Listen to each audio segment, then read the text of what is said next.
Welcome, everyone. Okay, let's just dive right into this.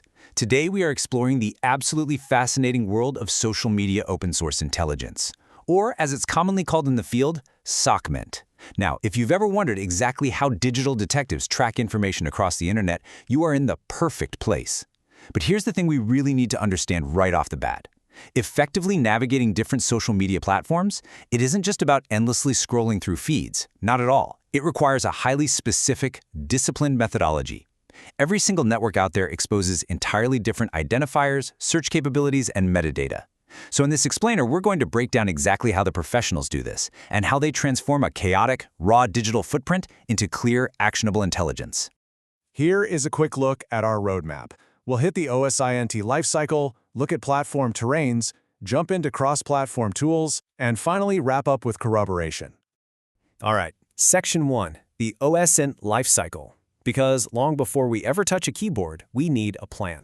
When you're first diving into a digital investigation, the experts always emphasize this concept of knowing your tools. If you're not familiar with that term, it basically just means setting up a perfectly organized workspace before you begin.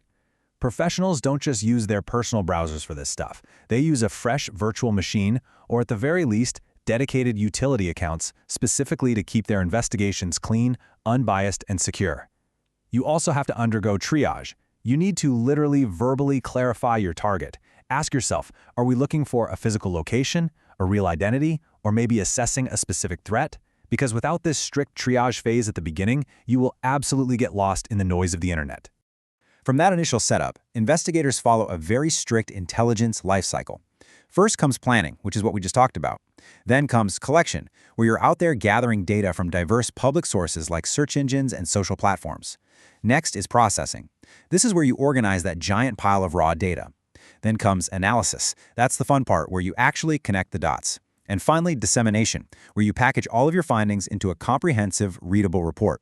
This cycle right here is the exact difference between a random late-night internet search and professional intelligence gathering. So that broad life cycle translates into this highly tactical, 10-step core workflow that every digital detective follows. Honestly, if you take only one thing away from this entire explainer, let it be this sequence. You identify a starting piece of data, you search for it, and then you pivot. Pivoting is huge. It basically means you use the result of one search as the clue for your next search. Then you correlate those clues across different platforms. You preserve the evidence, super important so it isn't lost if the target deletes it. You build a timeline of events, you map out the relationships, you corroborate your findings, you assess your confidence level in that data, and finally, you report. It is a meticulous step-by-step ladder. Moving right along to Section 2, platform terrains. We have our workflow, but we really have to understand that the internet is not just one flat, identical landscape. A seasoned investigator treats Facebook entirely differently than they treat LinkedIn or X. Think of them like different cities with different cultures. Facebook? It's an absolute goldmine for personal networks. You're looking closely at name variants, group memberships, and who attended what events. LinkedIn, on the other hand, is custom-built for corporate pivoting. You can literally go from a single person, pivot to their employer, pivot to their coworkers, and figure out the exact technologies they use internally. TikTok is incredibly visual, right? So that requires analyzing physical landmarks, weather in the background, and video keyframes. Meanwhile, X, formerly Twitter, is essentially the ultimate tool for real-time events. You can build down-to-the-minute timelines from the very first mention of a breaking incident. Because these platforms are built so differently, the actual technical way we search them has to adapt.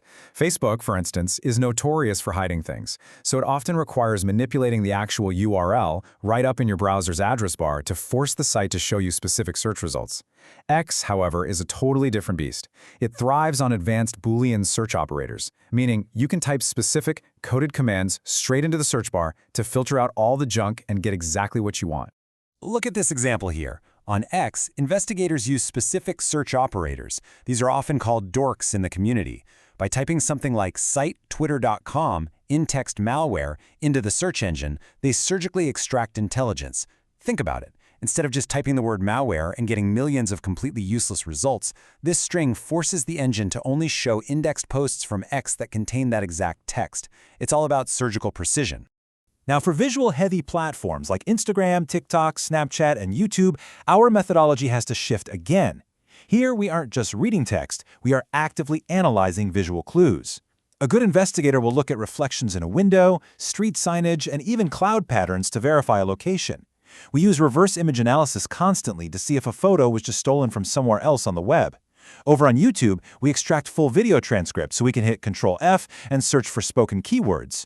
But we also have to recognize the limitations of these platforms.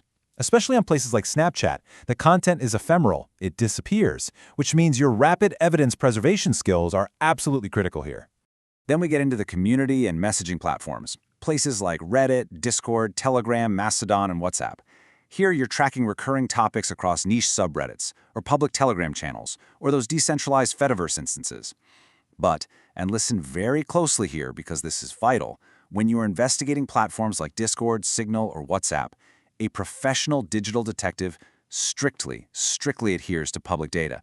You only look at authorized public servers, publicly shared links, or intentionally published business contact info. You never, ever try to bypass access controls or attempt to view private encrypted chats. Ethics and legal boundaries are paramount in OSINT. Okay, let's jump to Section 3, cross-platform tools. Because to execute that 10-step workflow across all these different digital terrains, human memory just isn't going to cut it. We need specialized instruments. To manage the sheer volume of data, professionals rely on things like the OSINT framework. As you can see, it's this massive, sprawling decision tree of available discovery tools. It's brilliant. See, because humans are creatures of habit, we tend to reuse our usernames across the web. Investigators leverage tools within this framework, programs like Sherlock or What's My Name, to automatically scan hundreds of different websites in seconds to see where else your target has an account. Again, it all comes back to cross-platform correlation. And beyond just username correlation, detectives use an incredibly stacked technical toolset. For reverse image searching, they won't just use one search engine. They'll combine Google Lens, Yandex, and TinEye to track down the true origin of a picture. For video verification, tools like InVid and FFmpeg literally break videos down frame by single frame. Trying to figure out exactly where a photo was taken? They fire up Google Earth and OpenStreetMap for pinpoint geolocation. And to uncover the hidden metadata embedded silently inside a file, like the exact camera model used or the timestamp of when a photo was snapped, they run it through EXIFTool. Now, all of this data eventually requires deep relationship analysis. Once an investigator has a pile of emails, usernames, and domains, they plug all of it into link analysis software like Maltago or Gephi. It takes all that raw data and visualizes the complex web of connections, generating what we call a node graph. It's almost like a digital version of a detective's corkboard with the red string. Suddenly, a single solitary email address visually branches out to reveal a person's entire digital footprint, showing you exactly how all their different accounts interact with each other. It is incredibly powerful. But as you're gathering all this amazing data, you have to preserve it safely, right?